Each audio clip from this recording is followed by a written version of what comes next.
dollar for 9 holes. So if I got $2, I go to the bank, I trade it in for, let's say, quarters and half dollars.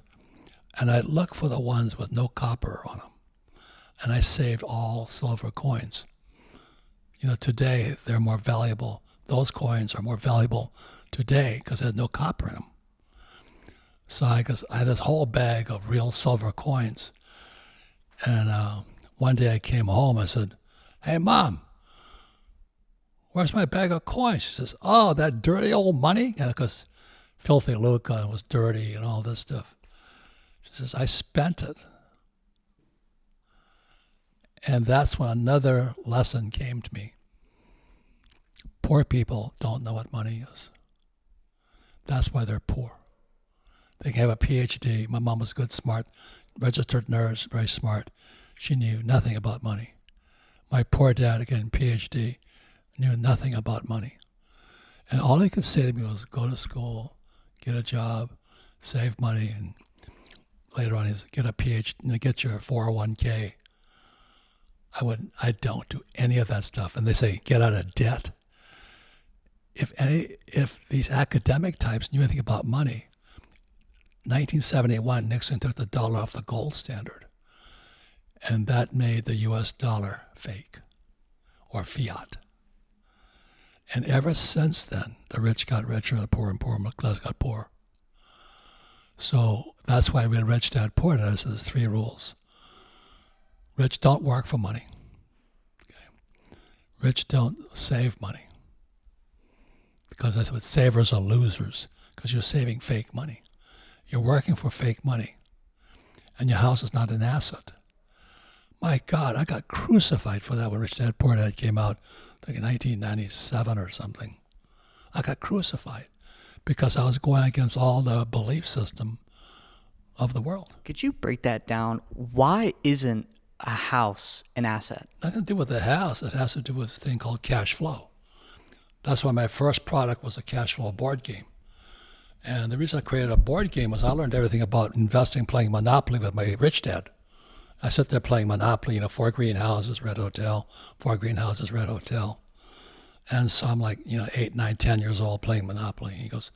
I said, "Why are we playing Monopoly?" He says, my rich dad says, "Because the formula for wealth, with lots of formulas." He always said there's 1,000,000 ways to financial heaven, but 1,000,000,000 ways to financial hell. And one of the ways to financial heaven is the Monopoly game. 4 greenhouses, 1031 tax deferred exchange, red hotel. I own this hotel here. I own hotels. I own golf courses. Because I was a kid, I was going, oh my God. And my rich dad actually took me and showed me his greenhouses. And he said, someday these greenhouses will be a red hotel. So if you go to Waikiki Beach today, you'll see the Hyatt Regency Hotel. That used to be rich dad's. And today he doesn't own the hotel, he owns the land. He's a landlord. And the family will be rich forever. They put it in a trust, and the kids don't have to work, which I don't agree with. But I learned everything playing Monopoly. And then one of the great entrepreneurs is, what's her name, Maria Montessori, the Montessori school system. He's an educational entrepreneur. She says, she agrees, she says, what the hand does, the mind remembers. So think about this. So let's say Tiger Woods is your hero, and you want to be a great golfer. So you can go to a lecture by Tiger Woods.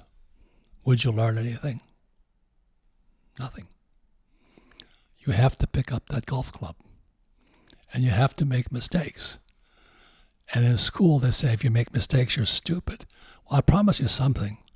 Tiger Woods has hit more bad balls than I ever will. That's why he's the greatest golfer in history. And our stupid school, I won't use the F word here, foolish school system, they tell you if you make mistakes, you're stupid.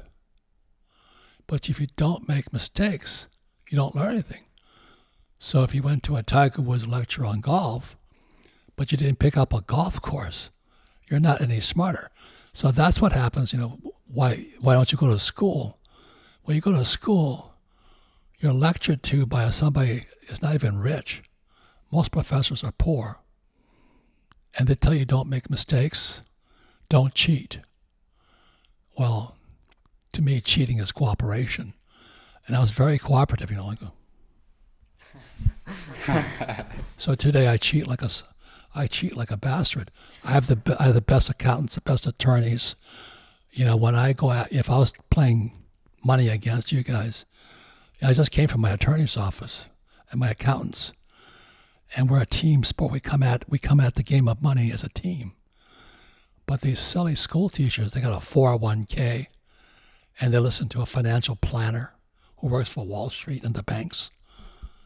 Choose your teachers wisely. I actually